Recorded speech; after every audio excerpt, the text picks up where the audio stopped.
Hey guys, welcome into episode 10 of Unsportsmanlike Hangouts. Sean Redden. Nick is chilling out in the background this week. Getting more of the producer thing going on. It's weird. Most guys feel like they want to get on camera and talk or at least get behind the mic. And Nick's like, yo, bro, you care if I stop doing the pods and just become the producer of everything? And I'm like, more power to you. But I'm joined by Jeff Pino, one of the original founders of Unsportsmanlike content. But then he went off and started doing some big things. But anytime we talk hockey, we got to get him on. So, Jeff, welcome.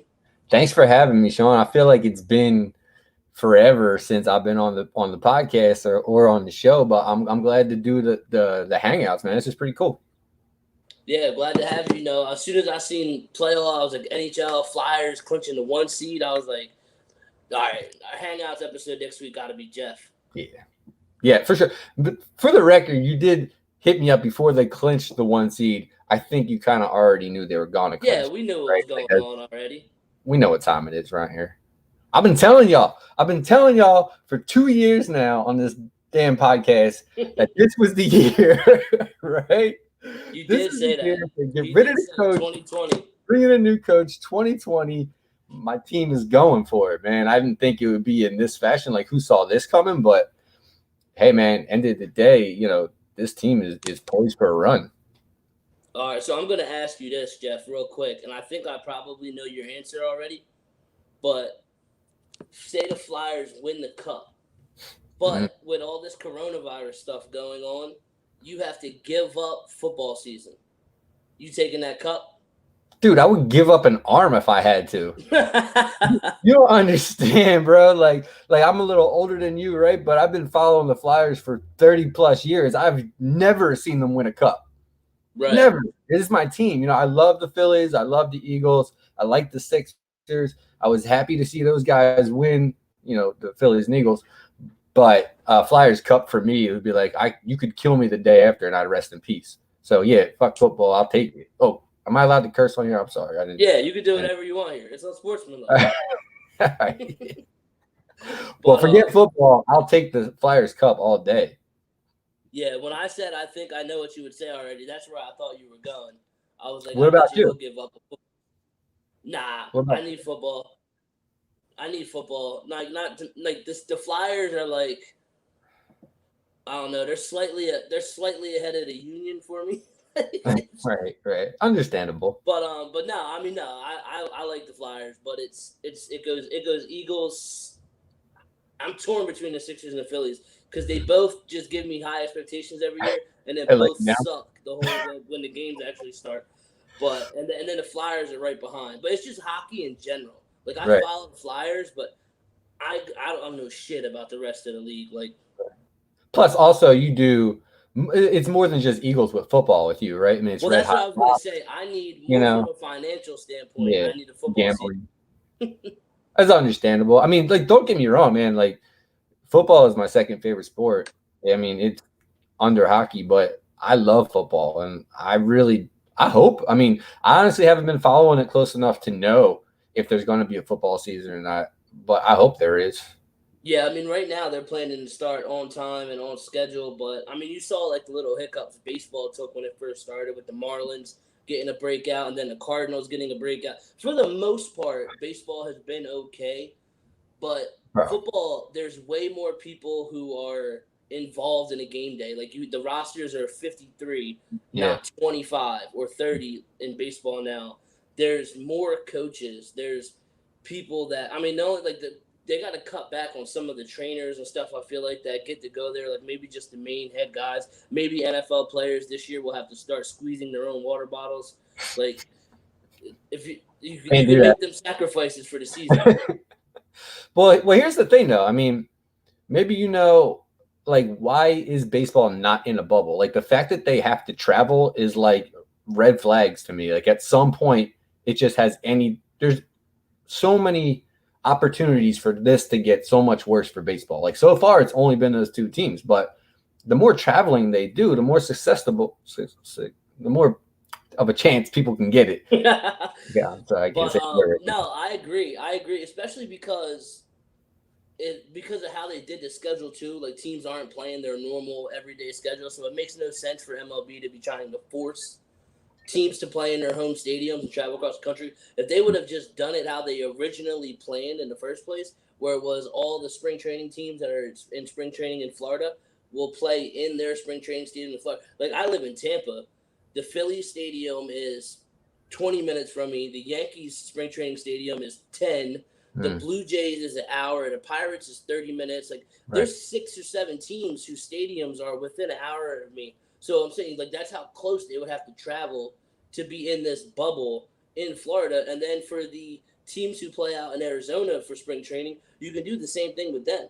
So, and then you have each team, you have the Grapefruit League and then the Cactus League, which are the 2 leagues for spring training, and just have them be like the National League and American Leagues for this season. Like, it's only a one-time thing, and at the end of the day, the best team will still win. And they didn't want to do that. Yeah, and then they just forced it on people, on the players and all that, to be in the home stadiums, and it makes no sense. If you had a chance to have 2 perfectly reasonable bubbles, because it's not like they were going to be playing at some random stadium. Like, they're still playing in major league size parks, usually spring training fields. But yeah, the NFL, the only problem with the NFL, I think the NFL is gonna play because there's too much money at stake. That's what people are saying, man. They're all saying the same thing. Like, there's too much money to be made, but it's gonna be hard. The NFL really needs the MLB to make it through this season, without any hitches outside of the first couple days, because the NFL, you can't bubble. No, you can't. There's no way to do it. Now, I just feel like because you can't play games every other day in the NFL. Like, the bodies just won't allow it. True. Like, you have to at least have 5 or 6 day break in between games, and then, like I said, you have all them coaches, all them players. Like, it's like, where are you gonna fit all them guys in the bubble? I said the only chance that they would have at a bubble would be in Texas if you used a couple of the college stadiums, the Cowboys Stadium, the Texan Stadium, and then in Texas, I mean, there's high school stadiums that are better than some of the NFL stadiums down here. So, I mean, you could realistically bubble in Texas, but it just said it's going to be a lot of people. I know. All I know is so far up here for the Eagles, like they officially announced that they're locking out the media. So, like, all the media coverage that we would normally have, we're just not privy to it right now. It's all planned to be on Zoom, which is kind of I don't really like it, to be honest. Yeah. What was your take on the NFL draft this year? Done all virtual. I mean, look, they did what they had to do. I'll applaud them for that. I mean, it's better than the NHL draft, I can tell you that much. But or not NHL draft, the NHL lottery. Right. But I mean, you know, they did what they had to do. I don't like all this virtual stuff, man. Like, I'm an in-person kind of person. I work in live events. I work in promotions. I like to be in these environments, and to watch it all shift to digital, like, I get it. I understand. I want people to be safe. I want people to be healthy, but I personally don't really like it. You know what I mean? So anything that they do, I mean, even we're about to talk hockey, even like how it's all being broadcasted, like, they're doing a good job. They are. But, you know, when it comes to like a game 7 in a playoff series, like, you can't recreate that. You know what I mean? Yeah. Absolutely. Yeah, that's how I think. It's going to take, like, the adrenaline out of it. Like, to me, like, I mean, obviously they're playing a bubble, so there really is no home ice arena. And in hockey, I'm like I said, I'm not the smartest guy when it comes to hockey rules or how it works. But as far as I know, like, much like in basketball, there's no real advantage to being home or away when the game actually starts. Because in baseball, like, you get the bat second, like, you get the last at bat. Yeah. Stuff. Well, to clear that up for you, there are probably 2 major differences. The first major difference is still just like right now, they're playing in bubbles, right? They're all sharing the same ice surface, but one team is designated a home team. So the home team, you get the last line change, right? So Okay. so if the Flyers are playing against the Penguins and Crosby's line's out there and you're the Flyers home team, you have the opportunity to now put Couturier out there to play against them. Whereas it could be vice versa if you're on the road. But the other thing I would say that they can't recreate is the crowd noise. You know what I mean? If you're in Nashville in Game 7 and you're the away team, and Nashville is known for having this raucous crowd, communication between the defense gets tougher. Right. Communication between the goalies gets tougher. And I think that factors in. It's an equal playing field what they have going on, but it is definitely going to be something that's lost. Right, absolutely. That's what I think. The only thing to me that would change, like you said, I didn't know about them other rules where you get the last line change and stuff. But no, the atmosphere, because you come into Philly in a playoff game, you're gonna hear it, and it's like that for all sports. I can't even imagine like somebody hitting a buzzer beater in the NBA playoffs, and then it's just like, okay. And you hear the players going crazy. Yeah, like now I haven't watched any of the NBA games. Do they have a simulated crowd noise, or are we able to hear those guys talking on the court? You hear some stuff. They do have a filtered in noise, and then they also have virtual fans. Where I heard the virtual fans. I believe on NBA.com you can just go and like purchase tickets, and you set up with a webcam, and you're literally it looks like you're in the seats. Huh. That's interesting. But yeah, I don't know how much the players can actually see that. Like on TV, you can see them right there, but I mean, it's kind of like sitting back, so I don't know how much the players can actually see that and feed off that. Yeah. I mean, even in the NHL, they pipe in the audio for us viewers at home, but at the stadium, it's nothing. It's nothing, which is like mind blowing. I would love. Like, I'm waiting for it all to be said and done and like some behind the scenes stuff comes out, because I think that's going to be really interesting. Like whatever 30 for 30 documentary comes out about one of these things, I feel like it's going to be very interesting to see the behind the scenes of this, because, they're showing us what they want us to see at this point, right? Like there's no reality to it, like other than the actual gameplay. But I would love to just get a real live feed without the piped in noise. I hear these players cursing at each other.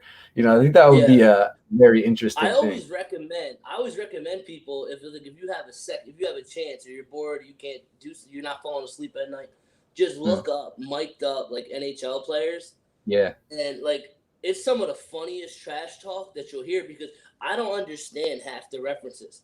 I was listening to, I think Claude Giroux. I don't think it was Sidney Crosby, but it was somebody else on the Penguins. Yeah. Claude Giroux was like, I think he called him. He's like, "You're a fucking pigeon," and I was like, "What does that even mean? Like, I don't like, what is that?" But the dude seemed to get really offended, and I was just like, "There's definitely a certain lingo that comes with hockey that is born in Canada, right? Like I don't really know the lingo. Like I know some of the lingo just from being involved in the sport or whatever." But the chirps, which is what they call them, is some of the best stuff ever. And again, also for you, if you've got Hulu and a chance to watch something, there's this show called Letterkenny on Hulu, and it takes place in a small town in Canada, and a portion of the show is about hockey players, and they are relentless with the chirps, man. And you don't understand half of it because we're not Canadian, but like it's some pretty witty stuff. Yeah, I was just cracking up. Like half the stuff, I'm like, people seem to get really mad, and I'm just like, that was offensive. Like I don't even know what he just called you, but I was like, it has to be an inside thing that I don't understand. Yeah, and that's the other thing about those guys. I mean, I assume much like baseball or something, probably closest to baseball is and their ranks are coming up to the major league or to the pros in hockey. It's like these guys play with each other, right? Throughout ranks, like it could be juniors tournaments, it could be juniors teams, it could be college, it could be, some kind of amateur tournaments. These guys are all playing with each other, and they get to the pros and they're all against each other, and they probably have inside jokes that they go at, I didn't even think about it that way. Yeah, that's true. But let's get into this playoff action. NHL playoff preview. We'll start off, of course, with the number 1 seeded Philadelphia Flyers taking on the number 8 seed Montreal Canadiens. First game tomorrow, 8 p.m. How many games do you expect this series to go? Listen, man, I'm going to be completely honest with you. I do think the Flyers are going to win, but it's not going to be a cakewalk. I don't think that the Canadians are going to be a team that should be taken lightly. They're a team that's not supposed to be here, right? I mean, if it was the regular 82 games played out, they wouldn't have made it. They were the 24th team that made the tournament, you know? Right. But they did just take out the Penguins, and they're probably feeling themselves a little bit. And they have Carey Price in net, who's, you know, a world-class goalie. And I just feel like they have that nothing to lose kind of you know, fear in their locker room. And I just feel like it's going to be a lot of, you know, mucking and grinding, and you're going to hear names from the Canadians like, who? Like, who is that? I don't even know. Does he play hockey? What's he doing here? And, you know, there's guys like that are going to be coming up big for them. They got a rookie on their team named Nick Suzuki, who's going to be a star player in this league in a couple of years, maybe even next year. He had a strong series against the Penguins. So, you know, the Canadians are going to put up a fight, but the Flyers, man, they are just built for this. They're just built for the playoffs. They're built for the playoffs. And, you know, I noticed we jumped straight into playoff talk, but the round robin, you know, the Flyers had to play against three of the best teams in the NHL. Right. And I think they were able to win those games because their top lines, the Flyers' top lines, were able to shut down the opposition's top lines. And then you saw the depth scoring for the Flyers come into play. I think against the Canadians, there's really no top line. So I expect our star players to actually get on the board and then also the role players. I'd say prediction-wise, Flyers and I'd say probably Flyers in 6. Yeah, it's not going to be 6. Yeah. All right. Hey, a win is a win. I'll take anything to move on because I actually hold a futures ticket for the Flyers. I actually put $100 down in the middle of the season on them to win the cup. What do you win if you win? Actually, sadly, not a lot. I would win 1,100, but in my opinion, like that's 11-1, right? Yeah, making a futures bet. Like I feel like if I would have done it at the beginning of the season, I definitely would have got more. But I did it right as their like win streak started. Right. So the odds just kept going up and up every day. Yeah, I think the odds right now for them to win are 6-1. Yeah. And I heard one of the guys here in Philly, Al Morgani, was talking about it this morning. He was like, if you wait till they get to the Stanley Cup Finals, if they, you know, make it that far, the odds are probably going to be exactly the same. So just like don't risk your money for the first couple of rounds. Right. Yeah, I got it 11-1, but this was dating back to it had to be pre-coronavirus. Yeah, February when they were on that roll. Yeah. End of February. Yeah, it was definitely after Christmas, and it was probably around February. But that's what brought up to my point when you said the Canadians have nothing to lose and they shocked everybody by beating the Penguins to get in this position. That's what people kept trying to tell me last night or during Saturday night after the game. You know, I was walking around my Flyer shirt, walking around Tampa, being an asshole like I am. But everybody kept stopping me. We were like, oh, Time out for a second. There's more people from South Jersey in Tampa than there is from Tampa in Tampa, so you're fine. One thing you learned about Florida, nobody's from Florida. No, so you're fine. Everybody just moves here. But everybody's like, oh, be wary of the 8 seed. Look at us with the Blue Jackets last year. It's all about who's hot. It's all about who's hot at the right time. While I agree, it feels like the team who makes a run is the hottest team in hockey, but it ain't the Canadians. It's the Flyers.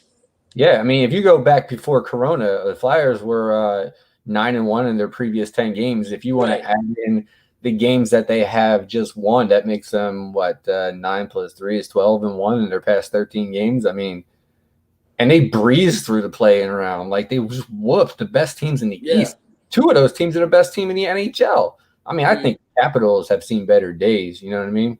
But the Flyers are the hottest team in the NHL right now. Yeah, that's when they kept saying that. I'm like, I agree with you, but the hottest team is the number 1 seed right now.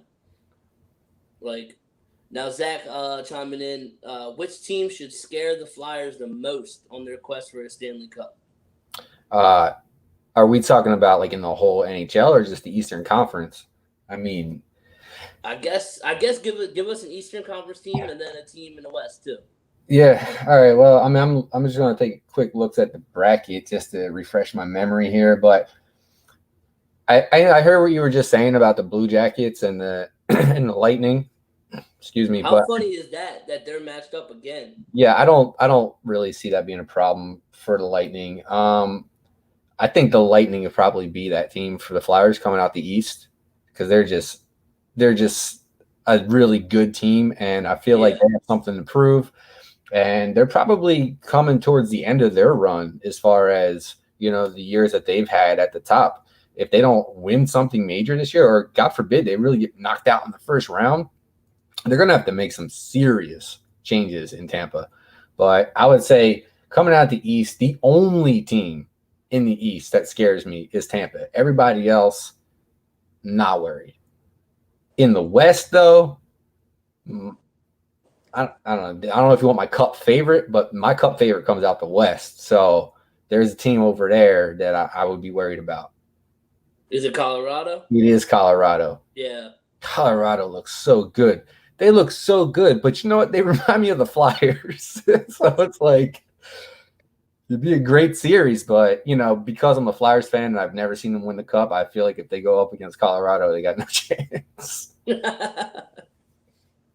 Yeah, I mean, I thought the year where the Flyers were down 3-0 to the Bruins and then down 3-0 in Game 7. Yeah. Come back and win. I'm like, this is dead. The Stanley Cup Finals were the least worried I ever was from like a Philadelphia sports team. I'm like, right. After they just did that, this is destiny. Yeah, I mean, that team wasn't supposed to be there, right? You talk about teams that aren't supposed to be there. That team was not supposed to be there, and they were playing like it. And I mean, they had a young rookie Claude Giroux, Carter, Richards, Pronger. They just had a couple of sticks in net. You know what I mean? They're like a trash can in net. And I don't know how they got to the Cup Finals, but they ended up running up against a dynasty, the first Cup win from Blackhawks. I mean, that team was stacked. Absolutely. Yeah. Yeah, like you said, that was the start of the run, but look how legendary that whole roster ended up turning out to be. Yeah. But moving on to series number 2, the Lightning versus Blue Jackets, like you just touched on that rematch in the first round last year where the Blue Jackets shocked the world by sweeping the 1-seeded Lightning. I don't see it, man. I don't see it. Who did the Blue Jackets beat? They had to beat the Maple Leafs to get in. The Maple Leafs are known chokers, so we knew that was going to happen. But the Lightning, their captain Stamkos is injured, but he doesn't really do much in the playoffs anyway. They just lost Hedman. I don't know how long Hedman's out for, but that was actually wild. I actually looked at somebody sitting next to me. I was like, have you ever seen somebody get their ankles broke on a hockey rink? Yeah. So, he's out. I think that's a bigger loss for them. But I just feel like the team is too stacked. Vasilevsky's a great goalie. They got, like I said, something to prove from last year. I just don't see it with Columbus, man. I really don't. I think that's going to be a breeze for Tampa. 4 or 5 games, they'll be in and out of there. 4 or 5 games? All right. Now, this next one I think is an interesting matchup where you have the Washington Capitals as the 3 seed taking on the 6-seeded New York Islanders. Barry Trotz, little revenge tour. Yeah, so one of my buddies, Mike, he lives out there in Tampa. Like you said, no one from Tampa is from Tampa. Huge Capitals fan. And I felt so good for him when the Capitals won the Cup. I love Alexander Ovechkin as a hockey player. If you're a hockey fan and you don't like Ovechkin, like what's your deal? But that team is toast, bro. They're done. Like, they had their run. Like, we knew if this season would have finished 82 games, the Flyers were jumping over them and winning the division hands down. Like, there was no way the Capitals were winning. Coming into the playing games when we were saying we got to play the Bruins, the Caps, and the Lightning, I chalked that Capitals game up as an easy W. This team is done. And the Islanders are going to take them out, I think. 6 games, Islanders. Next. I like it. Thanks for playing over. Yeah, that's what, because he was getting near the end of his rope too. So it was nice to see. And then my man went on a 200-day bender after that cup. So he was taking that thing everywhere. He deserves But it. I'm about to He earned say, it. yeah, he deserves it. Now, another series where I don't know a lot about the Hurricanes, but I do know that the Bruins are one of the, not only this year, but historically, one of the best franchises in hockey. 4-seeded Bruins versus the 5-seeded Hurricanes. Like I said, the guy that doesn't know a lot, to me, I'm assuming this is a Bruins domination. Well, here's the thing. So I kind of felt coming into this season that a number of teams were at their end of their run, and some of the younger teams were coming in to like replace them so much, like what do you call it, like shift the balance of the league. Yeah. And although I feel like the Bruins are still a really good team, I feel like they're kind of one of those teams where like they had their run, they had their shot. Tuukka Rask, I don't know what his deal was. I mean, he should be back for the playoffs, but he didn't play against the Flyers. And they have that one top line that is just awesome. Bergeron, Pastrnak, and the Rat Marchand. But other than that, they're not as deep on offense as you would think. Now, Carolina, a lot of good young players, very fast team, coached well by Brendan Moore. They're like one of these up-and-coming teams. Their only problem is they have no goaltending. Like, this is like the Flyers from 2010. Like, their goalie, oh man, that's stupid. I'm drawing a blank right now, and I feel like an idiot, but he used to play for the Flyers, and the Flyers got rid of him. He only played a couple games for the Flyers. Only played a couple games for the Flyers? Skipping my mind right now. I feel like I need to look it up because I feel like an idiot. But, yeah, like the Bruins are one of those teams where I just don't see them really doing too much. Peter Mrazek. Okay. Carolina Hurricanes goalie. Weak, you know what I mean? So the Bruins, though, I feel like they're kind of at the end of their run. They finished fourth out of the top teams, and they were the best team in the NHL. Not to get too long on a rant here, but I had this thought a couple of days ago. I'm watching some of these teams that were like the dominant teams in the NHL, like really struggling coming into the bubble here, and I was thinking like maybe because they're so used to the regimented schedule that they're not able to just pick up and go. Whereas some of these teams were having like the Canadians, like they have rookies filling in. The Blackhawks, they have rookies filling in. Like these guys, not only are they fighting for roster spots, but they're used to tournament play. Like this is what they do in the off season, and it's the off season for them. And I think the Hurricanes have some of those guys better conditioned. I think Hurricanes probably in 6. Wow. Yeah. I feel like for most people that would be a shock if that happens. And the Bruins haven't showed us much in the bubble. Right. So I don't think it'd be too much of a shock. Hurricanes are a good team. They just have bad goaltending. Right. So now moving on to the Western Conference first round, we have the Las Vegas Golden Knights. Yep. The belle of the ball a few years ago as the expansion team. Went on a crazy run with a lot of players that other teams didn't want anymore. Right. And I feel like they just play with a chip on their shoulder, but now obviously they've carried that momentum and they're one of the best teams in the league. Versus the number 8 Blackhawks, who, like we just talked about, with a dynasty this past decade. But like you said, it's kind of the shifting of balances in the league. How do you see this series playing out? It's funny. I was watching that Blackhawks series pretty closely, right? Because they played the Oilers, and everyone wants to see the Oilers do well because of McDavid, right? Like McDavid is the poster child for the NHL, and how could you not love that Connor McDavid? He's explosive. He's an excellent player, but he's not 24 players. You know what I mean? He can't put the whole team on his back. Even with Draisaitl, probably winning the Hart Trophy this year and winning the scoring title. Outside of those two, it's like a minor league hockey club. And the Blackhawks came in, and I saw Jonathan Taves, who I think people forget how great of a playoff performer this guy is, will his team to a pretty big upset. Like Chicago they have no business being here. They were the 22nd worst team in the league, but they bring in a couple of young guys, and then their star players who've had 4 months to rest. Everyone's healthy. Corey Crawford's your goalie. Duncan Keith's still there. Patrick Kane is still there. Brandon Saad is still there. Jonathan Taves is still there. They're a better team than people are letting on to be. And I can't figure Vegas out, bro. I really don't. I don't understand. If you look at their roster, Max Pacioretty, Mark Stone, Jonathan Marchessault, like these guys are good, but they're not like phenomenal. I don't understand how this team wins as much as they do. So like I want to pick the Blackhawks, but I feel like I'm just underestimating the Vegas Golden Knights. Right. So I think I'm gonna go safe bet and just say Vegas in 6. Vegas in 6. Yeah. I can see that. I can see the old veteran team putting up a fight, but then ultimately losing out to a better talent. Yeah, or a better coach team, I think it might end up being. True. Now, the 2 seed, you said your favorite in the West, the Colorado Avalanche, taking on the number 7 Coyotes. That series starts tomorrow at 5:30 p.m. I'm assuming you're saying 4 or 5 here?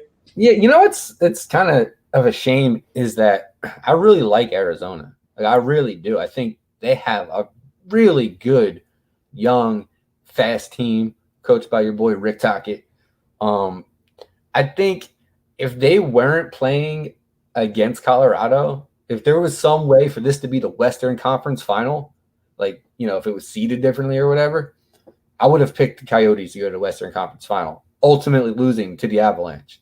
So the fact that they got to face them in the first round, it's like, sorry, you're not making it out of the first round. Colorado, I think Arizona puts up a fight, but I think Colorado is just too good, man. 5 games, I would say. 5 games? All right, Yeah. quick work. Yeah, light work for the Avs.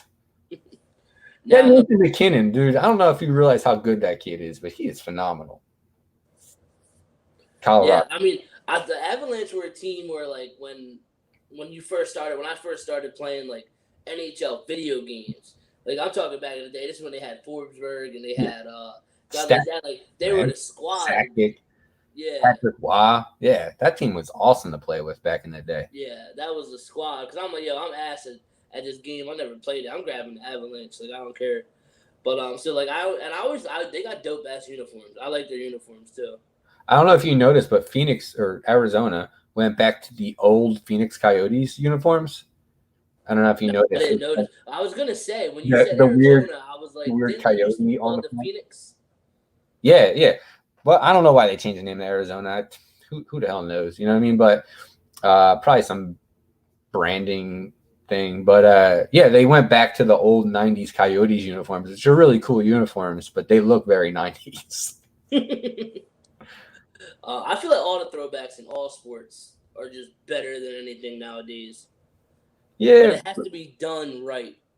And the NHL has kind of embraced that. Like they've done a lot, especially when they've done these winter classics or like these outdoor games. They bring back some of the old uniforms, and they find that fans are buying them, so they just like make that gradual shift to like them actually being the uniforms. Like the Sabres wear the same jerseys basically that they did 30 years ago now. It's weird, but I like it. Yeah, I would say some teams it looks good. Some teams are like, you got to keep it away. It's in the past for a reason. Yeah, hang out. But number 3, Dallas Stars taking on the Calgary Flames. Johnny Hockey. Yeah, my boy Johnny Hockey. I guess I got to root for the Flames here because if he wins the cup, it'll come back home here where I live. But I don't know. There's something about this series that's just boring. It's just honestly, you got the Flames who are like supposed to be good but always underachieve to the point where they're not even really that good of a team anymore. And you got the Dallas Stars who are like one of those old teams who, like I was saying, the teams that have been affected most by this break. I feel like they're kind of one of those teams, and they're just boring. Like there's boring green jerseys. You're in Dallas. No one cares about hockey down there. And it's like, just leave the playoffs alone. I think the Flames in 7. Wow, okay. Flames in 7. Yeah, because I just don't want to see Dallas in there. They're boring. Now, how about everybody's favorite team to root for? The St. Louis Blues versus the Vancouver Canucks. Who we got here? Because I'm hearing nationally, like, a lot of people are picking the Blues to be in the Cup. Well, it's good. That's a good choice. I mean, I look at this matchup a lot like the Bruins-Hurricanes matchup. Like, this is the same exact matchup. Like, the Blues had their run. They won a cup. I think they still got more in the tank than the Bruins do. I feel like O'Reilly's still pushing. I feel like, their defense is still there, and they have Binnington. I never get excited about hockey goalies until like 2-3 years in, with the exception of the golden child Carter Hart. But everybody else, you got to give me 2-3 years of good hockey, because a lot of times the goalies in hockey will have 1 or 2 great seasons and just fizzle out. Right. Binnington's like the real deal. So I guess the Blues are going to win, but the Canucks are a team that they're on the way up, and they have some good firepower, very fast team. And I don't think they have enough to compete with the Blues yet, though. So I'll take the Blues and I'll give the Canucks an extra game. I'll say the Blues in 6. Blues in 6. Yeah. I'm locked in these playoffs, because I mean, the Phillies got me wanting to off myself. What are we doing? I don't know. They just said, they were like, "Yo, we signed Bryce Harper, so we don't ever have to sign another bullpen pitcher ever again." I think that was their mindset. But so I'm locked in these playoffs. So I just want to see a good series out of it all. And I might be reaching out to you, because I'm the sports bettor. Right. So, but hard to handicap hockey though, because it goes by goals, right? I actually gave out. It was the day the Flyers played the Bruins in the first game back in the bubble, and I gave out my red hot locks of the day. And if somebody commented, they were like, "No Flyers, Tuukka Rask's not playing today." I'm like, bro, I'm personally betting on the Flyers today, right. But you will never ever see me tell somebody to bet on hockey. I was like, it's not my lane. Like, I can't, like. It's unpredictable. So I might be reaching out to you.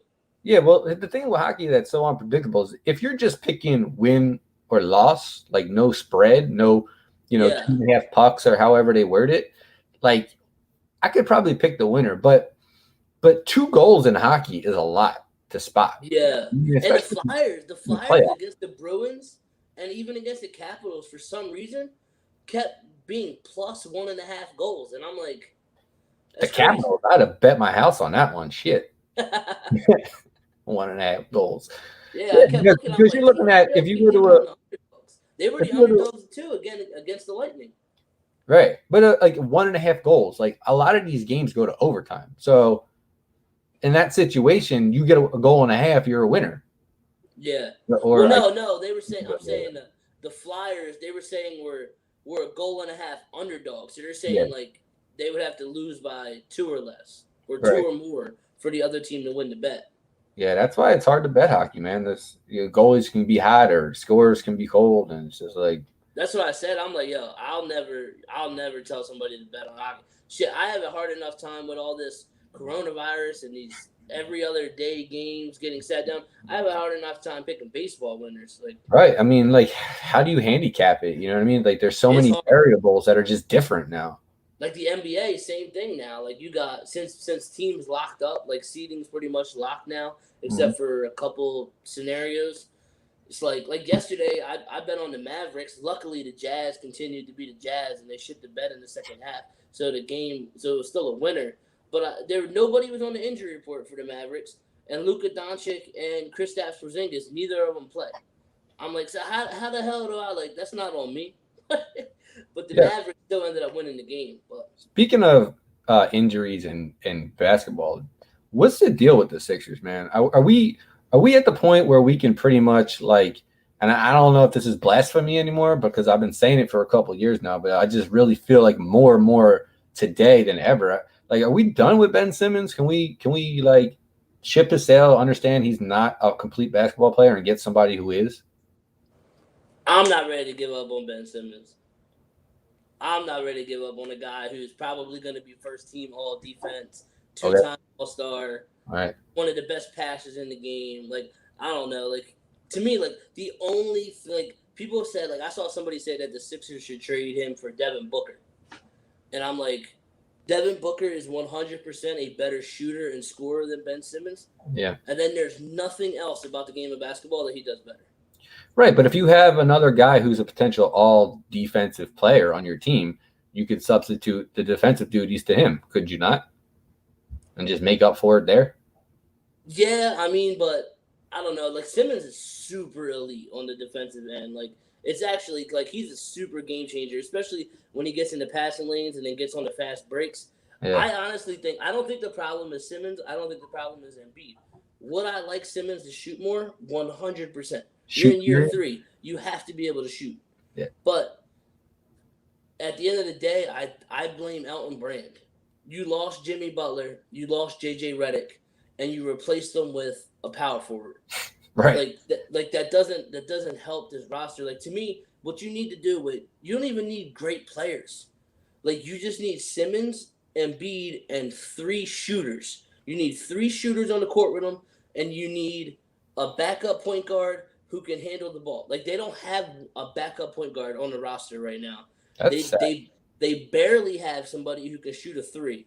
Like, it's just like, that's what I'm saying. Like, I just feel like this roster construction was terrible. Like, for the money they gave Al Horford, you could have got Malcolm Brogdon in here to be the backup point guard behind Simmons. You could have got Bojan Bogdanovic, who went to the fucking Kings. It's like, come on, you could have got him to be your scorer off the bench. And then you can move Tobias. And I personally wanted them to have a small forward in here like they had with Jimmy Butler last year and keep Tobias Harris at the 4, because he's an absolute mismatch for power forwards because of his ability to stretch the floor. At the 3, he's too slow to keep up with most small forwards in the league. Like, he's like an in-between guy, but I feel like he has more mismatches at the 4. Like, I said it when the season started. I'm like, Embiid and Horford can't be on the floor together. Like, between him, Simmons, and Horford, Embiid, and Simmons, you got 3 guys out there who can only score in the paint. Like, do you know what that does for spacing? And nobody who can shoot. And that's why I tried to defend Brett Brown when the season was like early going on. They're like, oh, look at his offense. He's not even like, what offense is he supposed to run when 3 guys are only efficient standing 10 feet away from the rim?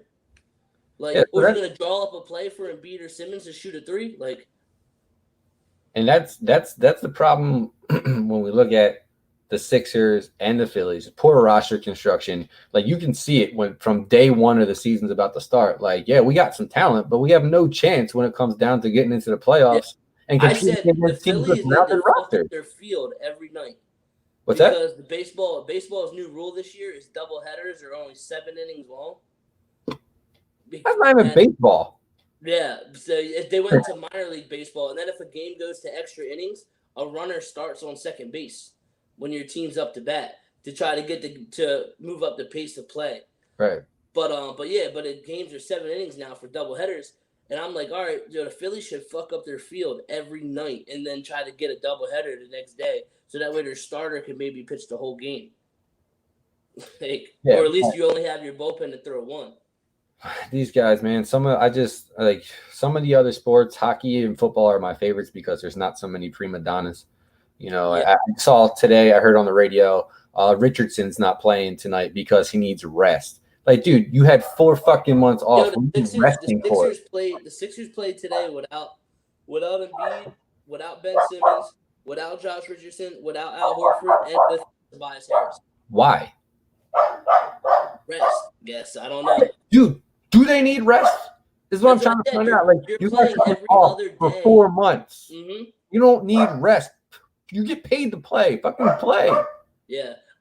Personally, I didn't care because it made me putting $200 on the Suns today pretty easy. Right. Yeah. They'll barely win when everybody plays. You're definitely not winning when they're all out. Exactly, man. It's frustrating. It's frustrating. I'll tune in to the playoffs because, I mean, like I said, I like the Sixers, and for a betting aspect, like, I'm going to be there rooting for them until the end, but I have zero fucking expectations going into these playoffs, and it was the beginning of the year. Like I said, I wasn't crazy about this roster, but then they started the year they were the last undefeated team in the NBA.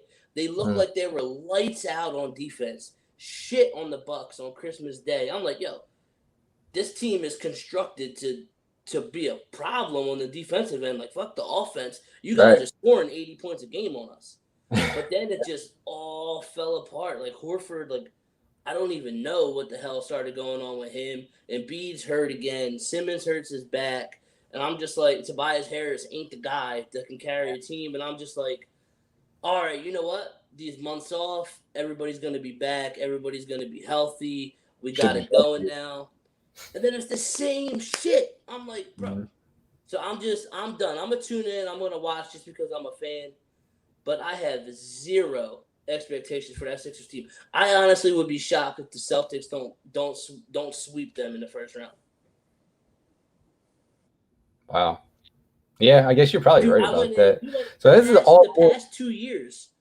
Like, we've been a 50-plus win team, and we were like the 4 seed and the 3 seed in the playoffs. Somehow we got worse. We're the 6 seed this year. Like, it makes no sense. It makes no sense to me. Like, to me, like, people's easy solution is to fire Brett Brown, which, again, like I said, in the beginning of the year, I used to try to defend him, saying that, like, what do you want him to do? Like, this roster has so many limitations. But at this point, fuck it. Like, get somebody new in here. Get Brett Brown. But if you don't fire Elton Brand too, nothing's going to change. Yeah, man. Well, this is even more reason people watch the Flyers. That's all I hear. 100%. Right? Because the Sixers aren't going anywhere. The Phillies are a dumpster fire. I'm sorry. I just can't with them. And the Flyers, they're another team. They hired Joe Girardi this year. Phillies fans were going nuts about it, and I'm just like, was Gabe Kapler a moron? 100%. But you know who's a bigger moron than Gabe Kapler? Matt Klentak. Yeah. So until he's gone, don't expect nothing to change. They won't even pay the best catcher in baseball. Bro, they do some stupid stuff. I feel like we can go on a rant about the Phillies all day. Yeah. But it's like the thing that drives me most crazy about them is, for whatever reason, they have no scouting and no player development. What the fuck? Yeah. What? Hey, is this not a professional franchise? Like, one of the premier teams in the MLB, and we can't get the basics down? Like, dude, they drafted Mickey Moniak. What was it now? 4 years ago? 5 years ago? I saw him. He was bagging groceries at ShopRite the other day. Yeah, they voted with first overall. They took him, and he hasn't made it past AA. Like, come on, man. All right, Sean. And then when they have a guy who can do something, you feel like they don't bring him up. It's like the Dominic Brown syndrome. It's like, as long as he's in the minors, they're like, oh, fans have something to look forward to. But once they bring him up and you realize they fucking suck, now they have nothing to blow. Like, the GM has nothing to blow up the owner's ass anymore. Like, oh, right, we have this guy down here, blah, blah, blah. Like, they don't realize they suck. Like, Alec Baum, I'm sorry, needs to be playing first base for the Phillies. You know, Rhys Hoskins hit 18 home runs in his first 35 games. He hasn't hit a home run in his last 135. Really? Is it been that long? Yeah. Oof. Yeah. That's it. And they got him batting second. I'm like, bro, this guy was in the home run derby 2 years ago. Why is his number one job on base percentage? Right. Swing the bat. You feel like that's something Girardi should know. He shouldn't be batting 100%. But I think it's in Hoskins' head, and I don't know if it's Kapler, like, that had it ingrained into him last year, like, take the walk. You got to get on base. You got to get on base. Yeah. But I'm like, you can't have a guy who's supposed to be one of your power hitters and playing a power position in first base and not swinging the bat. Like, if he goes up there looking for a walk, like, that's not what you need. And you have a kid in Alec Baum who can play third, he can play first, and he, from all accounts, has ripped at every single level in the minors he was at, and including college before they drafted him at Wichita State. Like, at least put this kid on the roster and at least give Hoskins a game or two to clear his head. Hey, and don't they have the DH also this year? Exactly, yeah. Yeah, so you have another, hitting spot for him to pop in and just get acquainted with MLB pitching. I don't know, but bro, listen, I gotta ask you because I don't have the schedule in front of me, but there's hockey on tonight. It's round 1. The games are starting. Do you know who's on the schedule tonight? I know the Flyers play tomorrow night. Flyers play tomorrow night. I believe there should be 2 Eastern Conference games and 2 Western Conference games tonight, I believe. Yeah. The Blue Jackets and Lightning are at the end of the second overtime, tied 2-2. What? Blue Jackets and Lightning? Yo, Get out of here. You goddamn Lightning are making it look bad. The Lightning got PTSD playing the Blue Jackets. Yo, all right, so they're at the end of the second overtime. I gotta go watch this when we get done. And they're starting the third overtime right now. Okay. Well, not right now, but it's at the end of the second. And, hockey. That's it. Let me tell you these updated scores, and then I have one question to ask you, and then I'll let you go. Okay. And then at the end of the second, the Flames are beating the Stars 3-2. Okay. And then later tonight at 8:00, we have the Hurricanes and Bruins, and then at 10:30, the Blackhawks Golden Knights.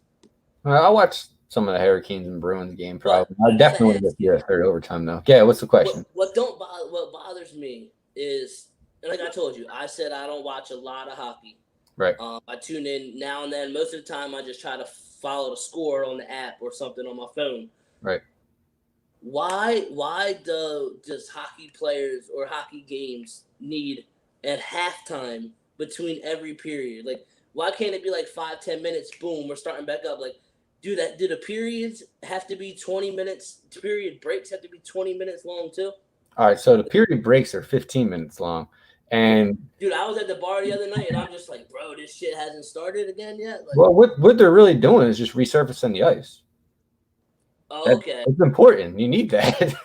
And I just could they do it in 10 minutes? Shit has to be quicker than this. Could they do it in 10 minutes? They probably could do it in 10 minutes, but it's a professional ice service. You want to make sure everything's right. I mean, you got to I don't know. Like I feel like resurfacing the ice has evolved over the years. Like now you go to a game, you see like there's a whole ice crew with shovels and shit. Like that wasn't like that 10, 15 years ago. Well, maybe 10, but not like 15, 20 years ago.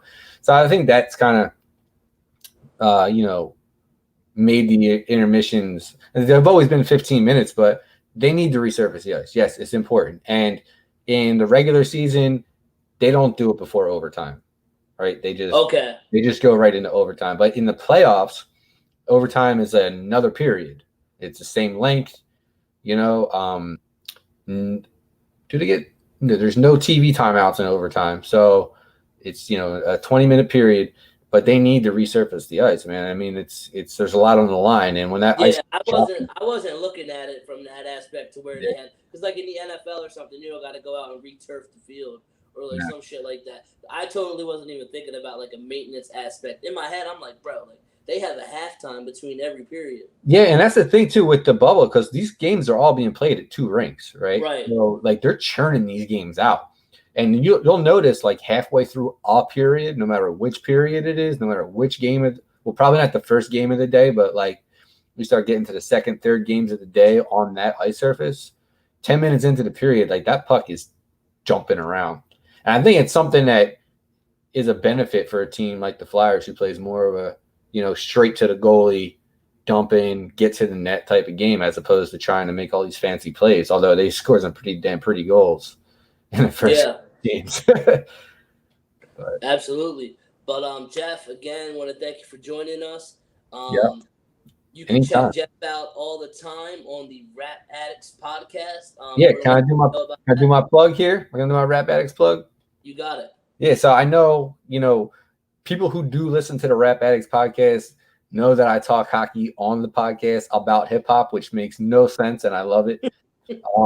But it's my 2 favorite things in life is hockey and hip hop. And so, yes, I'll come on here and talk hockey all day, anytime you'll have me. Thank you for having me. But if people are hip hop fans out there, I urge you to go check out the Rap Addicts podcast on any podcasting platform. Just type in the Rap Addicts, like Fiend Addicts podcast. And our stuff is basically about classic moments or stories in hip hop past. So it's not too much relevant stuff for today, but if you're a fan of like early 90s, 2000s, or even 80s hip hop. Sometimes we got something like NWA on there.